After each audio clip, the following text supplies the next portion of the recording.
माझं नाव धनराज ज्योतिबा पौळ. मी शहाजीराजे भोसले छत्रपती शिवाजी महाराज यांचे वडील. लोक नेहमी शिवरायांचं नाव घेतात, त्यांच्या पराक्रमाची गाथा गातात आणि हे योग्यच आहे. पण त्या शुभाला घडवण्यासाठी एका बापाने किती त्याग केला हे फार कमी लोकांना माहीत आहे. माझं आयुष्य तलवारीच्या धारेवर चाललं. एका बाजूला आदिलशाही, निजामशाही, मोगल आणि दुसऱ्या बाजूला माझं कुटुंब.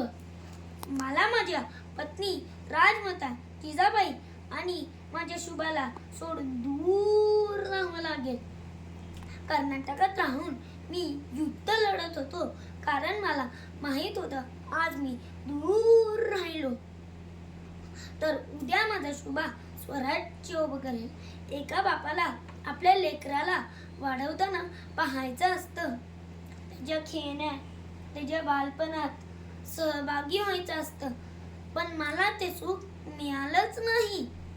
मी माझा संसार बाजूला ठेवला, कारण माझ्या डोळ्यासमोर एकच स्वप्न होतं, हिंदवी स्वराज्य. आज जर शुभा छत्रपती झाला तर त्या सिंहाला घडवण्यात जिजाऊसोबत माझाही त्याग होता. म्हणून लक्षात ठेवा, स्वराज्य फक्त तलवारीने उभं राहत नाही. एका